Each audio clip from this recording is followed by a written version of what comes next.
Hello everyone, कैसे आप सब। आप सबका अपने चैनल में स्वागत है। आज मैं आपको एक कहानी सुनाने जा रहा हूँ जिसका टाइटल है वृद्ध महिला। तो चलिए शुरू करते हैं। जोधपुर की एक चर्चित दुकान पर लस्सी का ऑर्डर देकर हम सब यार दोस्त आराम से बैठकर एक दूसरे की खिंचाई और हंसी मजाक में लगे थे कि तभी लगभग एक 75-80 वर्ष की बुजुर्ग महिला पैसे मांगते हुए मेरे सामने अपने हाथ फैलाकर खड़ी हो गई। उनकी कमर झुकी हुई थी, चेहरे की झुर्रियों में भूख तैर रही थी, नेत्र भीतर को धंसे हुए किंतु सजल थे। उनको देखकर मन में न जाने क्या आया कि मैंने अपनी जेब से सिक्के निकालने के लिए डाला हुआ हाथ वापस खींचते हुए उनसे पूछ लिया, दादी जी लस्सी पिएंगे? मेरी इस बात पर दादी कम अचंभित हुई और मेरे मित्र अधिक, क्योंकि अगर मैं उनको पैसे देता तो बस 5 या 10 रुपये देता, लेकिन लस्सी तो 30 रुपये की है।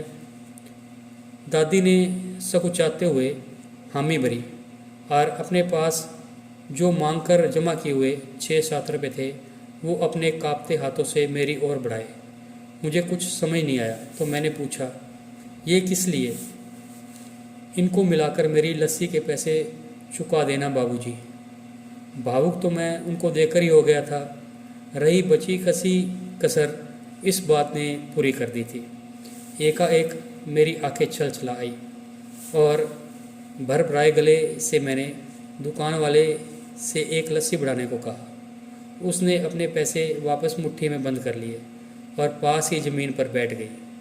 अब मुझे अपनी लाचारी का अनुभव हुआ, क्योंकि मैं वहाँ पर मौजूद दुकानदार अपने दोस्तों और अन्य ग्राहकों की वजह से उनको कुर्सी पर बैठने के लिए भी नहीं कह सका। डर था कि कहीं कोई टोक न दे, कहीं किसी को एक भीख मांगने वाली बूढ़ी महिला के उनके बराबर में बिठाए जाने पर आपत्ति न हो जाए। लेकिन वो कुर्सी जिस पर मैं बैठा था मुझे काट रही थी। लस्सी कुल्हड़ों में भरकर हम सब मित्रों और बूढ़ी दादी के हाथों में आते ही मैं अपना कुल्हड़ पकड़कर दादी के पास ही ज़मीन पर बैठ गया, क्योंकि ऐसा करने के लिए तो मैं स्वतंत्र था। इससे किसी को कोई आपत्ति नहीं हो सकती थी।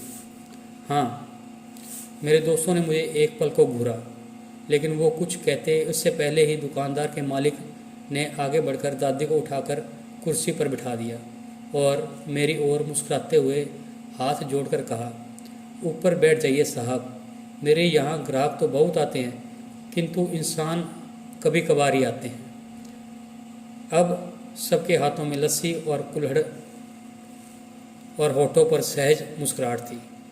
बस एक वो दादी ही थी जिसकी आंखों में तृप्ति के आंसू, होठों पर मलाई के कुछ अंश और दिल में सैकड़ों दुआएं थी।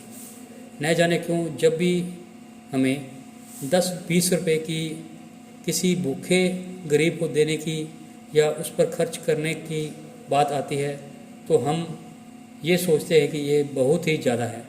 लेकिन सोचिए कि क्या वो चंद रुपये किसी के मन को तृप्त करने से अधिक कीमती हैं।